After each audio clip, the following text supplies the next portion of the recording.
पाकिस्तान के अहम तरीन आईनी इदारे इलेक्शन कमीशन में मनपसंद अफसरान को नवाजने के इल्जामात ने एक नई बहस छेड़ दी है। ओहदों को मखसूस अफराद के लिए तब्दील करना और फिर रिटायर्ड अफसरान की भरमार, ये सब कुछ इदारे की ट्रांसपेरेंसी और मेरिट पर संजीदा सवालात उठा रहे हैं। इस पूरी सूरत-ए-हाल पर बात करने के लिए हमें ज्वाइन किया है हमारे इस्लामाबाद फहीम अख्तर ने। फहीम, मुझे ये बताइए कि कहा यह जा रहा है कि अफसरों के लिए पोस्ट को अपग्रेड किया गया है जो ओपन मेरिट के असूल की सरीहन खिलाफ वर्जी है, ठीक है, और ये क्लियर फेवरेटिज्म भी है। तो क्या यह मुमकिन नहीं है कि पोस्ट को अपग्रेड करना सिर्फ एडमिनिस्ट्रेटिव जरूरत के तहत किया गया हो, ना कि किसी फेवर देने के लिए किया गया हो? देखिए, अगर नोटिफिकेशन की कॉपी आपके पास फरजाना हो तो अगर उसको पढ़ें तो ये बिल्कुल ही खुद बता रही है कि ये फेवरेटिज्म है। अच्छा। और सिर्फ एक अफसर को नवाजने के लिए ये काम किया गया है। ये नोटिफिकेशन जो जारी किया गया है इलेक्शन कमीशन ऑफ पाकिस्तान की तरफ से, इसमें कहा गया है कि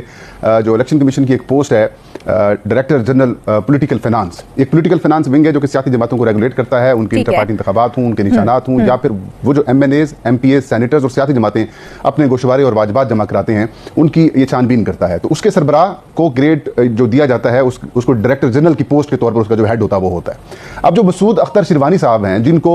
प्रमोट इनको तो नहीं किया गया लेकिन इनकी पोस्ट को प्रमोट किया गया है कि अब ये पोस्ट जो होगी वो स्पेशल सेक्रेटरी की होगी, ग्रेड 21 की होगी, और ये पोस्ट तब तक ये पोस्ट स्पेशल सेक्रेटरी की रहेगी जब तक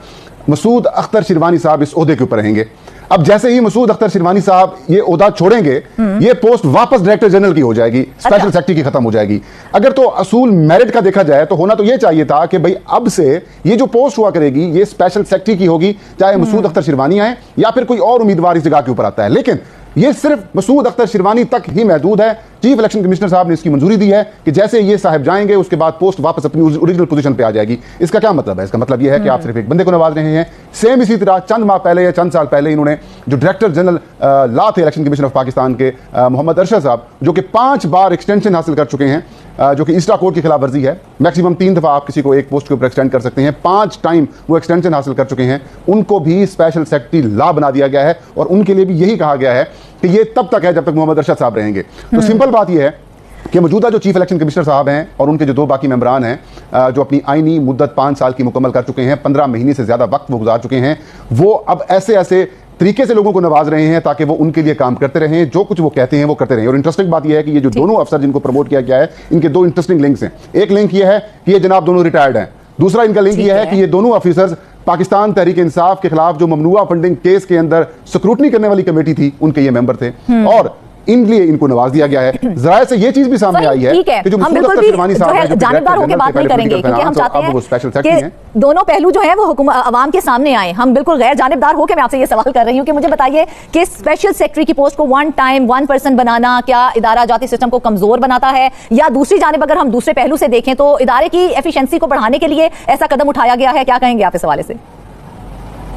इदारे की एफिशिएंसी अगर फरजाना बढ़ानी होती ना तो ये फिर मुस्तकिल करते कि मसूद अख्तर शिरवानी साहब अगर चले जाएंगे तो फिर ये पोस्ट 21 की और फिर स्पेशल सेक्रेटरी ही रहेगी। इसके ऊपर चाहे बाद में इलेक्शन कमीशन का कोई और अफसर ग्रेड 21 में प्रमोट होकर इसका हेड बनता है तो फिर वो भी स्पेशल सेक्रेटरी पॉलिटिकल फाइनेंस कहलवाएगा। इससे फिर ये होता कि इदारे की एफिशिएंसी में भी इजाफा होता, इदारे के अंदर जो उस वक्त जो सरबराह है उसकी अथॉरिटी में भी इजाफा होता, और जो ऑफिसर्स हैं वो ये समझते कि स्पेशल सेक्रेटरी हैं, उनकी मरात वगैरह सारे मामला उसमें तय होते। लेकिन यहाँ पर तो सिर्फ एक बंदे को नवाजा जा रहा है, उसके अंदर कैटेगोरिकली लिखा जा रहा है। मेरे ख्याल में मैंने तो ये दूसरा नोटिफिकेशन पढ़ा है फरजाना, एक पहले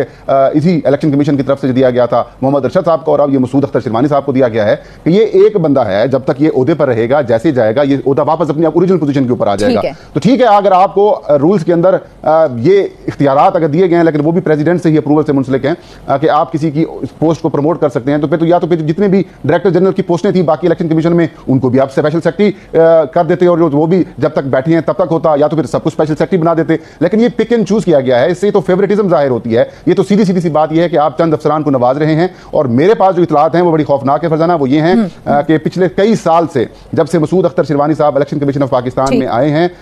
वो डायरेक्टर जनरल पॉलिटिकल फाइनेंस के तौर पर आए हैं, ये बेसिकली ऑडिट एंड अकाउंट्स के ऑफिसर थे। वहां से जब रिटायर हुए, पॉलिटिकल जो PTI की सिक्योरिटी कमेटी के मेंबर थे, जैसे ही वो रिटायर हुए इलेक्शन कमीशन ऑफ पाकिस्तान का उनको हिस्सा बना दिया गया, यानी कि एज ए उनको कॉन्ट्रैक्ट उनकी सर्विसेज ले ली गई, उनको तनख्वाह मरात वगैरह दिया गया, ओहदा दिया गया, और उनके साथ ये कमिटमेंट हुई थी कि आपने हमारा किसी किस्म का जो ऑडिट पैरा है कमीशन का नहीं होने देना। 2024 हो, 2025 हो या 2000 उससे पिछले वाले जो जब से ये मौजूदा चीफ इलेक्शन कमिश्नर साहब आए हैं तब से लेकर अब तक एक भी ऑडिट पैरा जो है वो सामने नहीं आया, जबकि कम से कम सैकड़ों ऐसे इलेक्शन कमिश्नर ऑफ पाकिस्तान के स्कैंडल्स हम एक्सपोज कर चुके हैं जो कि सीधी पैरा बनता है, ऑडिट पैरा बनता है।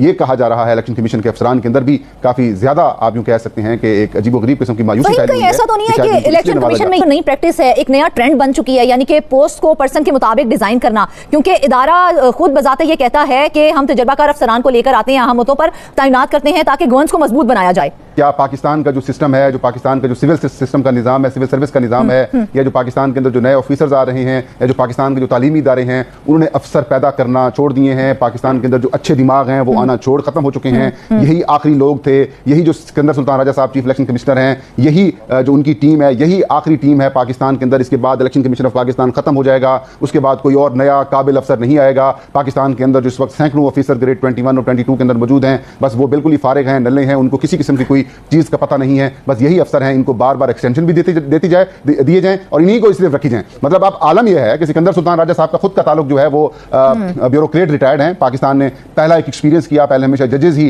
चीफ इलेक्शन कमिश्नर के तौर पर आते थे सुप्रीम कोर्ट के, फिर उन्होंने तब्दील किया कि नहीं जी टेक्नोक्रेट, ब्यूरोक्रेट और जज भी आ सकते हैं, तो ब्यूरोक्रेट रिटायर्ड के तौर पर जनाब आए और उन्होंने आते ही क्या किया, इन्होंने आते ही पूरे इलेक्शन कमीशन ऑफ पाकिस्तान की तमाम की पोस्ट के ऊपर तमाम रिटायर ऑफिसर्स को बिठा दिया और इलेक्शन कमीशन ऑफ पाकिस्तान रिटायरिस्तान बनकर रह गया। सेक्रेटरी को देखें, एक सेक्रेटरी आया था डॉक्टर अख्तर नजीर वड़ैत जो कि हाजिर सर्विस थे, लेकिन उनके इख्तिलाफात हुए, कहते हैं हम एक्सपीरियंस लोगों को लेके आते हैं, तजुर्बाकार लोगों को इस जगह पे लेके आते हैं ताकि उसके बाद से लेकर अब तक फरजाना तमाम के तमाम जितने भी बड़े ऑफिसर्स आए हैं वो सब के सब जो हैं वो रिटायर्ड हैं। सेक्रेटरी, स्पेशल सेक्रेटरीज, डीजीज, मुतअद्दिद डीजीज जो हैं वो रिटायर्ड हैं। मतलब क्यों रिटायर्ड ही क्यों? ये सवाल मैंने इलेक्शन कमीशन ऑफ पाकिस्तान को भिजवाया, 8 मुख्तलिफ किस्म के सवाल भिजवाया कि क्या फेवरेटिज्म है, क्यों एक ही पार्टी की ममनुआ फंडिंग की तहकीकात करने वाली कमेटी के बंदों को प्रमोट किया जा रहा है? तजुर्बाकार लोगों को लेके आ रहे हैं ना ऑफिसर। देखें इन्होंने कौन सा, देखें ऑडिट एंड अकाउंट्स वाले ने कहां इलेक्शन करवाए थे? मुझे एक बात बताइए, ऑडिट एंड अकाउंट्स में वाले बंदे ने कहां इलेक्शन कराए हैं? क्या पाकिस्तान के अंदर जो लॉ की पोजीशन है, लॉ के अंदर कोई और ऑफिसर्स काम करने वाले नहीं है? मसला ये है कि जो कुछ ये आईनी गैर आईनी काम करवाना चाहते हैं कमीशन की अप्रूवल के साथ किए गए हैं, और फिर जब उसकी अप्रूवल के साथ किए जाए तो वो तो इस बात का सबूत होते हैं कि फैसले रूल्स के अंदर रहकर किए गए हैं। देखिए रूल्स के अंदर रह के किए गए हैं, तो फिर मैंने ये 8 सवाल इलेक्शन कमीशन ऑफ पाकिस्तान के तर्जुमान को, उनके सेक्रेटरी को और उनके पीआरओ को भिजवाए।